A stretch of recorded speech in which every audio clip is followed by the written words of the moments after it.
సకల దోష నివారణార్థం. నేను దోష నివారణ అంట. సకల దోష నివారణ అంటే మన జాతక రీత్యా మనకి ఏ దోషం ఉందో తెలుసుకుని మనం ఏ జాతకంతో చూసేస్తామో అది దాని వరకే పరిమితము. కానీ త్రయోదశ దినాలు నందీశ్వరుడికి అభిషేకం జరుగుతుంది. ప్రదోషకాలం అంటే సాయంకాలం 5 గంటలకు. ఆ సమయంలో సర్వదేవతలు కూడా కైలాసంలో తిరగలుగుతారు. పార్వతీ పరమేశ్వరుడు ఆనంద విషయాలను సృష్టిస్తారు. తక్కువ 30 రోజులు కూడా కైలాస దేవతలు ఉంటారు. అందుకని ప్రదేశ కాలంలో ప్రత్యేకంగా ఉంటారు. త్రయోదశి దినాలు ఇంకా విచిత్రంగా ఉంది కాబట్టి ప్రదేశ కాలంలో నందీశ్వరుడికి అభిషేకం జరుగుతుంది. ఈ నెల 17వ తారీఖు ఆదివారం నాడు వచ్చింది. అలాగా అభిషేకాలు చేయించుకునే భక్తులు ఎవరైనా ఉంటే ముఖమండపంలో ఉన్న సమాచారాన్ని సంప్రదిస్తే వారికి పూర్తి వివరాలు చెప్తారు. అలాగే మీరు, మీ బంధువులు, మీ ఇంటి పక్కవారు, మీ స్నేహితులు వాళ్ళందరికీ కూడా అంటే ఆ అభిషేకం జ్ఞానాభిషేకం కాదు. అది చేసుకుంటే వాళ్ళ పరిచయం వాళ్ళు చాలా మంది ఉన్నారు. అది చెప్పిన వాళ్ళు ఉన్నారు. అంటే మనం పని చేసిన ఎవరు ఏ కష్టం ఉందని చెప్పుకుంటే అది న్యాయమైన కోరికలతో నేను కోరిక కోరక్కలేదు ఆయన తీసుకొని నేను చెప్పాను. అలాగే ఇప్పుడు నేను ఈ బ్రహ్మసూత్రం చూడగలను పశ్చిమార్హంతో ఆలయంత విశిష్టత, అలాగే నంది అక్షం గురించి నేను చెప్పాను. ఈ మాటలు బ్రహ్మశ్రీ రాజమూర్తి చాగంటి కోటేశ్వరరావు గారి మాటల్లో ఒక 5 నిమిషాలు ఆడియో ఉంది. ఆడియో అయిపోయిన వెంటనే కారణం అయ్యాయి.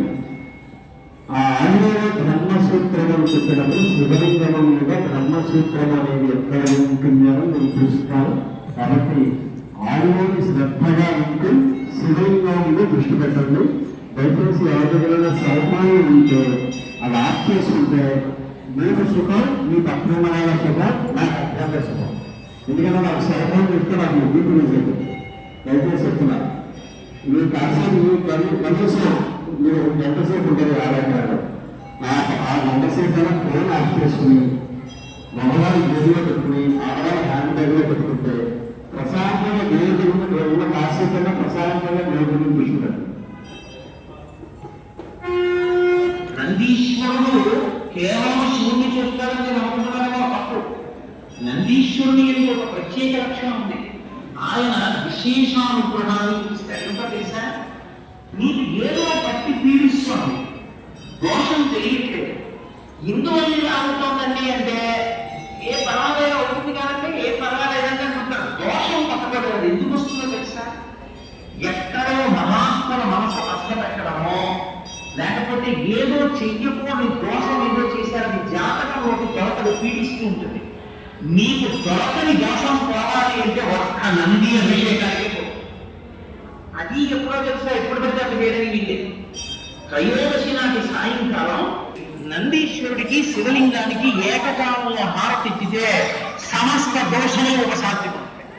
శివాలయంలోకి వెళ్ళినప్పుడు శివలింగాన్ని 3 మూర్తులుగా పొడవలు చెప్తుంది. స్థూలలింగము, సూక్ష్మలింగము, భద్రలింగము. స్థూలలింగము అంటే ఆలయం యొక్క గోపురం. అందుకే శివాలయంలోకి వెళుతూనే ఏమీ మాట్లాడవచ్చు అని చెప్తారు. నువ్వు ఇవన్నీ చూస్తూ వెళ్ళు.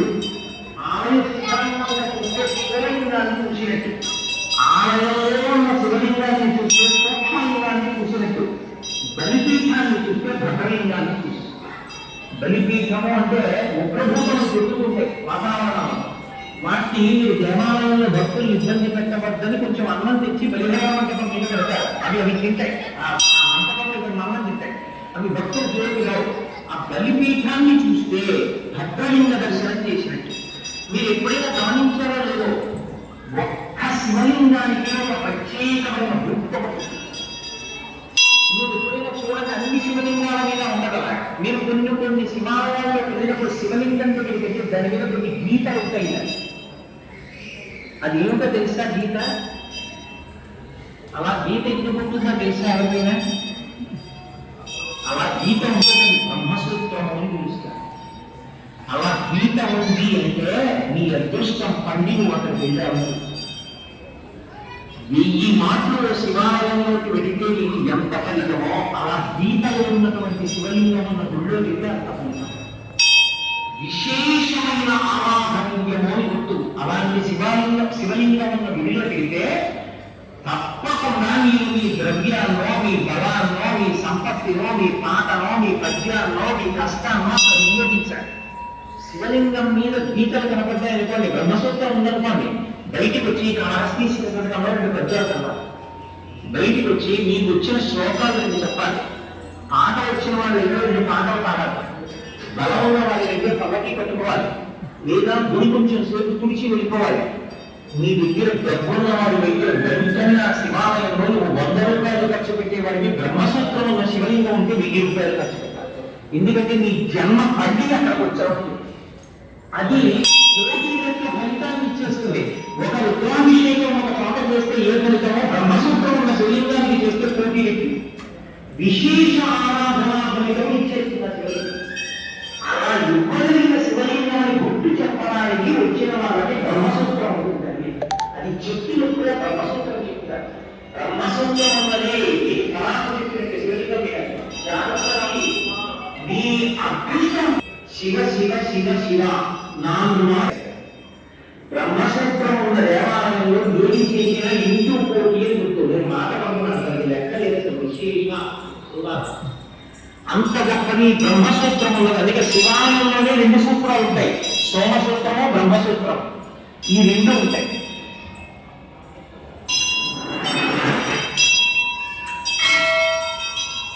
శివలింగానికి ఉన్నటువంటి శక్తి అసలు లింగ స్వరూపము. అంతా ఎందులో ఉందో లింగం, అంతా ఎందులో పెరుగుతుందో లింగం, అంతా ఎందులోకి కలిసిపోతుందో లింగం. ఇప్పుడు పరమేశ్వరుణ్ణి యథార్థముగా సూచించుటకు ఒట్టి శివలింగము. కాబట్టి కంటితో కనపడినది కాదు, ఇది సర్వవ్యాపకమైతే, ఇది చుట్టుకుంటే నిజానికి దీనిలో ఈ బ్రహ్మాండమంతా ఉన్నది అని గుర్తుపట్టాలి. అంటే శివలింగములకు 5 ముఖములు ఉంటాయి. 5 ముఖములతో ఉంటుంది. ఏ ముఖము అంటే మీరు ఎటుకి గురుతిగా చెబుతూ పెడితే ముఖం. 5 ముఖములు ఎందుకంటారంటే తూర్పు, పడమర, ఉత్తరం, దక్షిణం. ముఖంలో కాదు. మీరు జాగ్రత్తగా గుర్తుపట్టగలిగితే శివాలయాలన్నింటిలోకి శివాలయంలో అత్యంత శ్రేష్టమైన శివాలయం, ఉత్తర క్షణంలో మీరు దర్శనం చేసే కోరికలను ఈడేర్చగలిగినటువంటి శివాలయం, దాన్ని మించి ఇంకొక శివాలయం ఉందని చెప్పడం సాధ్యం కాని శివాలయం పశ్చిమాభిముఖమైన శివాలయం. ప్రదక్షిణ శివాలయంలో చేయడం వల్ల మరి అన్ని ఆలయంలో చెప్పరా, మిగతా ఆలయంలో కంటే శివాలయంలో ప్రదక్షిణ చేస్తే ఆ పుణ్యం ఎక్కువ పుణ్యం వస్తుంది. ఒక శివాలయంలో 3 సార్లు ప్రదక్షిణ చేస్తే అదే విష్ణువాలయంలో చేసిన ప్రదక్షిణలు 1000 కంటే ఎక్కువ ఫలితం.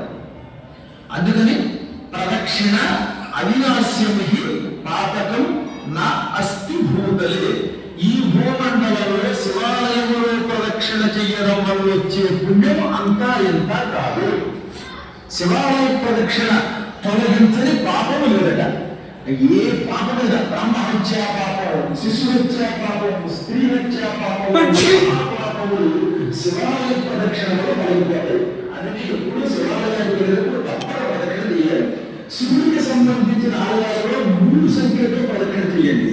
3, 2, 3, 3, 3 ఇలా ప్రదక్షిణ చేయాలి. 3 ప్రదక్షిణ చేశాక మళ్ళీ ఎక్కువ చేయాలనుకుంటే 6 చేయండి, ఇంకా చేయాలనుకుంటే 9 చేయండి, 108 చేయండి.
సాత్వికుడవుట చేత ఈ ఏకహారతిని దర్శించుకోవడం వల్ల పరమేశ్వరుని అనుగ్రహం పొంది అజ్ఞానం నశించి జ్ఞానం ప్రకాశించి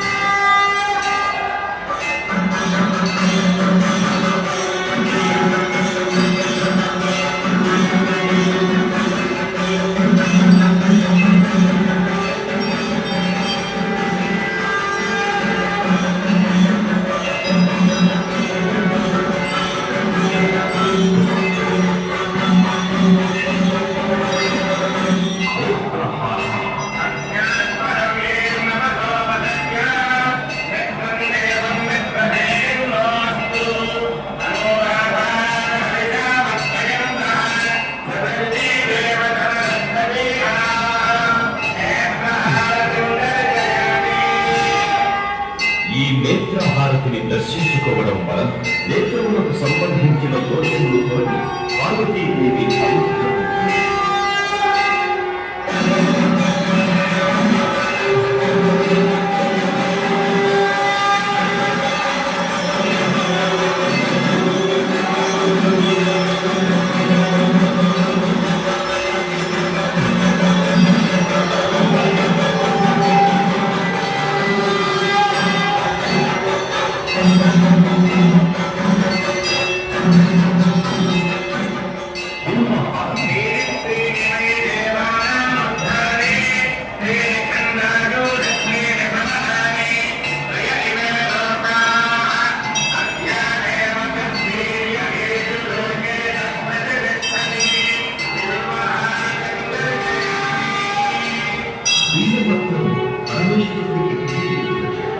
ఈ విగ్రహాలను దర్శించుకోవడం జన్మలో చేసిన